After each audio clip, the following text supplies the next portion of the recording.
Hamster combat daily mini game কিভাবে solve করবেন এই প্রসেসগুলো এখন দেখিয়ে দেবো।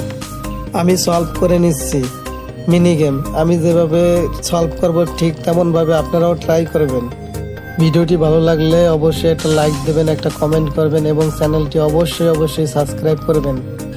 ভিডিওটি না টেনে সম্পূর্ণ দেখবেন এবং দেখার পরে আপনি ট্রাই করবেন মিনি গেম। যদি ভিডিওটি না দেখে ট্রাই করেন তাহলে মিনি গেমটা কমপ্লিট করতে পারবেন না। এজন্য ভিডিওটা কমপ্লিট দেখতে হবে, তারপর ট্রাই করতে হবে। হামস্টার কম্বাটের সব ধরনের আপডেট পাওয়ার জন্য এই চ্যানেলটি অবশ্যই সাবস্ক্রাইব করে রাখবেন। সব ধরনের আপডেটগুলো সবার আগে এই চ্যানেলে দিয়ে থাকি।